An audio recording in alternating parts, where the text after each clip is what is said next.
Top 10 points நேயர்களுக்கு வணக்கம். இன்னைக்கு நான் ஈலான் மஸ்க், ஸ்பேஸ் எக்ஸ் அது ரிலேட்டடாக சில விஷயம் சொல்கிறேன். உங்களுக்கு தெரியும் எல்லாருக்கும், ஈலான் மஸ்க் அமெரிக்காவில் மட்டும் இல்லை, உலகத்துக்கே நம்பர் ஒன் பணக்காரராக ஏற்கனவே இருந்தார். அவர் பில்லியனராக இருந்தார் ஏற்கனவே. ஸோ அவரோட company space X and sorry Tesla, அப்புறம் இன்னும் சில கம்பெனி வச்சுருந்தார். ஏற்கனவே அவரோட ஸ்டோரி தெரிஞ்சவங்களுக்கு நல்லா தெரியும். ஸோ பேப்பல்னு ஒரு கம்பெனி வச்சுருந்தாரு, அப்புறம் ஜிப்புன்னு ஒரு கம்பெனி வச்சுருந்தாரு. இதெல்லாம் 20 வருஷத்துக்கு முன்னாடி. அதுக்கப்புறம் படிப்படியாக வளர்ச்சி அடைஞ்சு இப்போ ஸ்பேஸ் எக்ஸில் வரைக்கும் வந்திருக்காரு.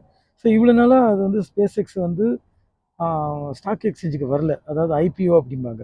அது இப்போது 2 நாளைக்கு முன்னாடி வெள்ளிக்கிழமை தான் ஐபிஓவில் யூஎஸில் வந்திருக்கு. அது ஒரு ஸ்டாக்கோட ப்ரைஸ் $160. ஸோ ஸ்பேஸ் எக்ஸ் வந்ததுக்கப்புறம் இது பயங்கரமாக எதிர்பார்க்கப்பட்டது சில மாதங்களாகவே. நான் கூட எப்போ வரும் அப்படின்னு எதிர்பார்த்துக்கிட்டு இருந்தேன்.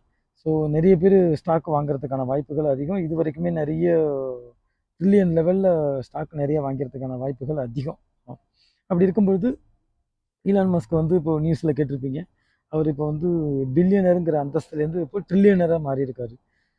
ஸோ இப்போ ட்ரில்லியனருங்கிறது எவ்வளோன்னா, 1 ட்ரில்லியன் அமெரிக்கன் டாலர் அப்படிங்கிறது 100 லட்சம் கோடி, கிட்டத்தட்ட 95 லட்சம் கோடி. நம்ம சும்மா ரவுண்டாக சொல்லணுங்கிறதுக்காக 100 லட்சம் கோடி அப்படிங்கிறோம்.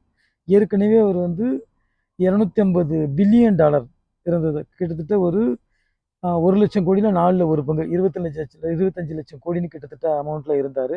ஸ்பேஸ் எக்ஸ் கொஞ்சம் கொஞ்சமாக 2000லேருந்து பார்த்தீங்கன்னா ஸ்லோவாக க்ரோ ஆகி இப்போ ஒரு குட் ஷேப்புக்கு ட்ரில்லியன் டாலர் அவர் தொட்டுட்டார்.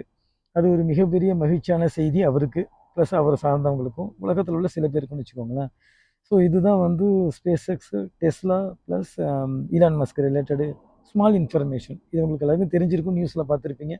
ஸோ உலகம் ஃபுல்லும் ஒரு 2 நாளாக பரபரப்பாக செய்தியில் பேசப்பட்ட ஒரு தகவல். ஃபஸ்ட்டு ட்ரில்லியனுங்கிறாங்க, ஆனால் இதுக்கு முன்னாடி சில ட்ரில்லியனர் இருந்ததாக சொல்லப்படுது வரலாற்றில்.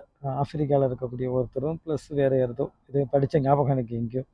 ஸோ இது சம்மந்தமானது உங்களுக்கு தெரிஞ்சிருக்கும். ஏற்கனவே உலகம் ஃபுல்லாக இருக்கக்கூடிய அந்த டெஸ்லா கம்பெனி ப்ளஸ் இந்த ஸ்பேஸ் எக்ஸுங்கிறது என்னென்னா, ஸ்பேஸோட எக்ஸ்ப்ளோரேஷனுக்காக நாசா போல இவரும் ஒரு கம்பெனி ஒன்று ப்ரைவேட்டாக ஆரம்பித்தார்.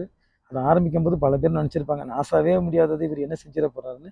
பட் இவரோட கம்பெனி கிராஜுவலாக க்ரோ ஆகி இப்போ ஒரு குட் ஷேப்புக்கு வந்திருக்கு. ஸோ அவருக்கு உலகமே வாழ்த்து சொல்லுது, நம்மளும் ஒரு வாழ்த்து சொல்லுவோம். First trillionaire. அவரை பற்றியும் நிறைய புத்தகங்கள்லாம் இருக்குது. ஈலான் மஸ்க்னு சொல்லி நிறைய புத்தகம் இருக்குது. அவர் ஒரு இந்த ஒரு 20 வருஷத்துக்கு 25 வருஷத்தில் உருவான மிகப்பெரிய ஒரு ஜீனியஸ். அவர் ஒரு சயின்டிஸ்ட் அளவுக்கு திங்க் பண்ணக்கூடியதுங்கிறது உங்களுக்கும் தெரியும். நன்றி.